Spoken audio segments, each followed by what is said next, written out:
appeals court temporarily reinstated Donald Trump's tariffs after a federal trade court had blocked them a day prior.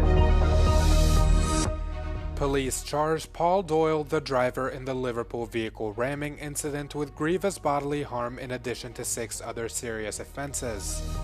Several areas in Romania were hit by flooding after a few days of strong winds and heavy rains. The floods are even threatening to destroy the iconic Pride salt mine.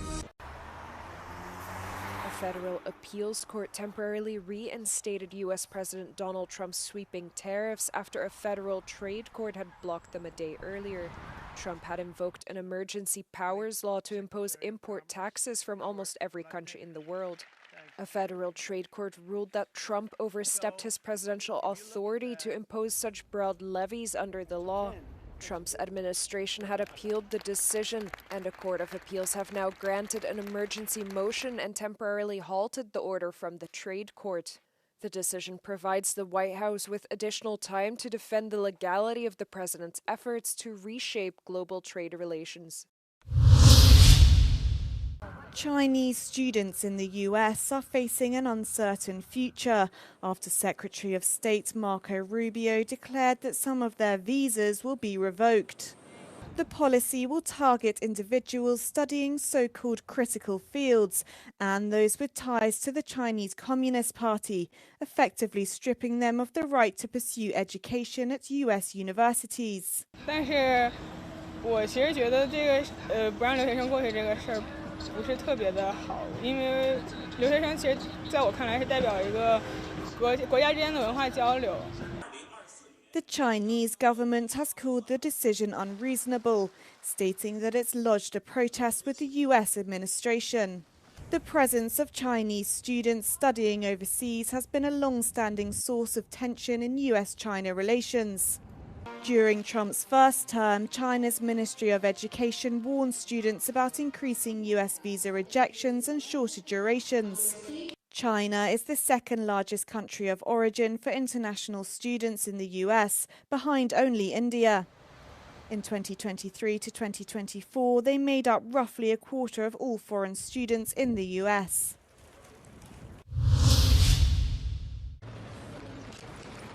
The U.S. flag was hoisted outside of the long-shuttered ambassador's residence in the Syrian capital Damascus. The residence has been closed since 2012 after a wave of protests against the government of strongman President Bashar al-Assad was met with violent resistance, spiraling the country into civil war.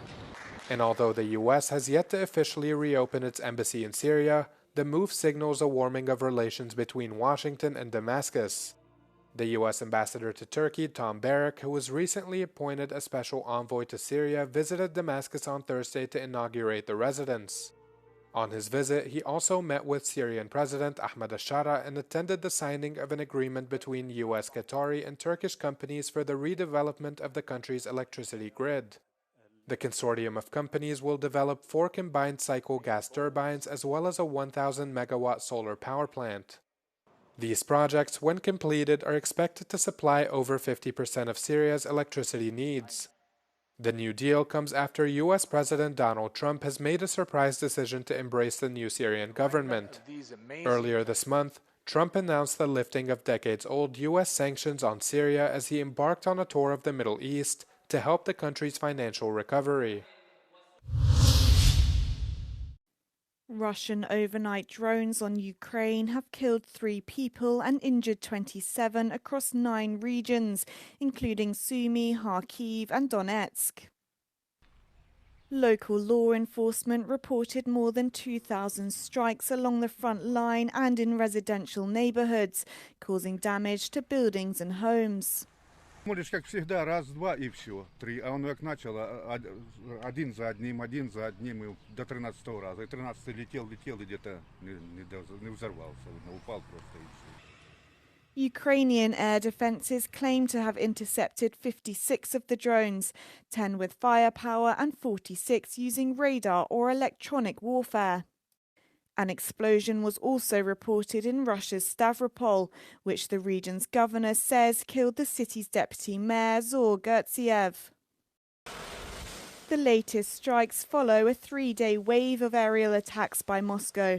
during which Russian forces launched more than 600 drones and dozens of missiles across Ukraine.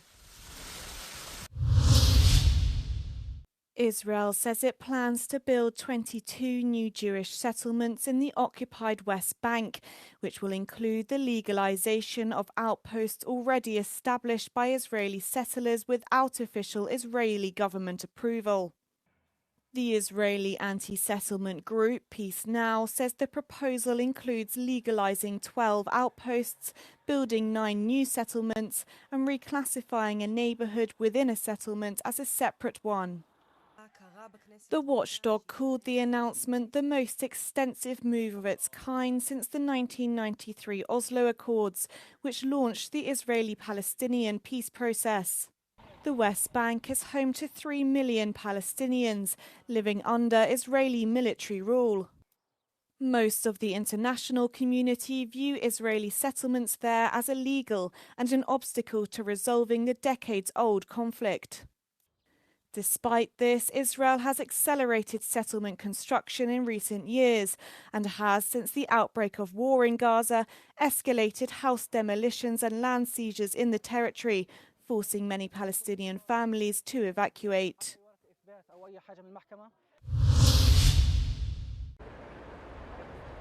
The driver who injured nearly 80 people in central Liverpool has been charged with grievous bodily harm with intent in addition to 6 other serious counts. The driver, identified as a white 53-year-old British man named Paul Doyle, rammed into a crowd of Liverpool Football Club fans who were celebrating their team's Premier League title.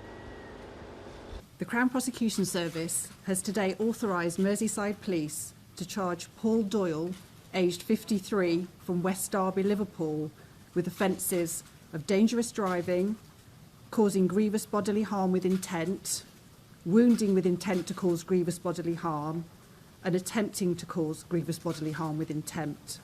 This is following a complex and ongoing investigation into an incident in Water Street, Liverpool, on Monday the 26th of May 2025.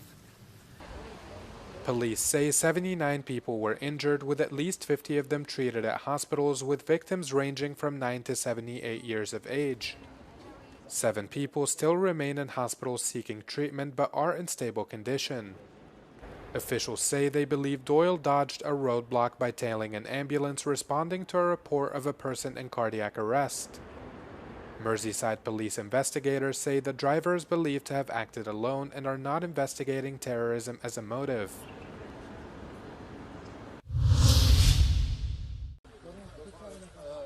Strong winds and heavy rains over the past 2 days have caused severe flooding in various parts of Romania. Emergency services said that hundreds of people have been evacuated from Covasna and Brasov counties in central Romania and Botoșani in the northeast. On Thursday, floods were threatening to destroy an old salt mine in Pride in central Romania. The mine hosts beautiful galleries and a religious chapel and is an important tourist attraction, selling 500,000 tickets annually. One of the protection dams in the Pride salt mine, built to protect the tourist and mining areas, collapsed on Thursday. Romanian authorities are waiting for water levels to decrease to begin carrying out consolidation work. Orice intervenție este sistată la momentul actual. La suprafață, debitele de apă nu ne permit să intervenim fără a risca viața celor care intervin. Este o albie de pârâu pe muntele de Sare, o albie distrusă, afectată de falii. Sunt niște găuri în care ar putea intra orice utilaj. The Hungarian government has already offered to assist in the salt mine's restoration efforts. The crisis started after heavy rains caused cracks to appear in the riverbed protection wall, shielding the mine from the Corand River, which passes above it.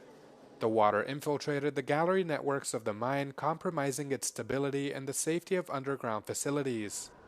Authorities say the mine is not under any imminent danger, but if water stays in the galleries, salt pillars could start to dissolve.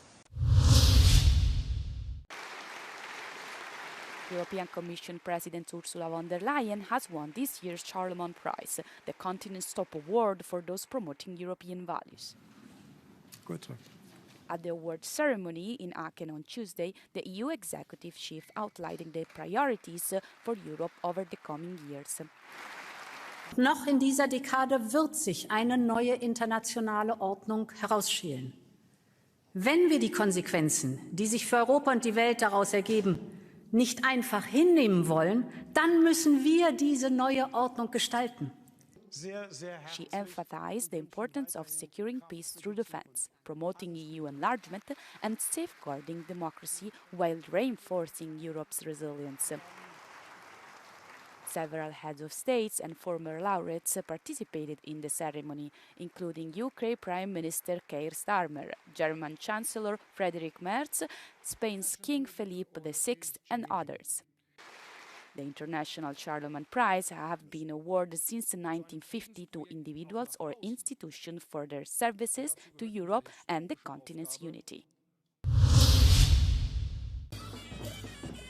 Nepal celebrated the 72nd anniversary of the conquest of Mount Everest on Thursday, the 29th of May, known as International Everest Day. A rally was held in Nepal's capital Kathmandu, attended by climbers, guides, and many others. On this day in 1953, New Zealander Edmund Hillary and Sherpa guide Tenzing Norgay reached the top of the world's highest mountain. Since then, Mount Everest has been climbed thousands of times, including multiple ascents by individuals, particularly Sherpas.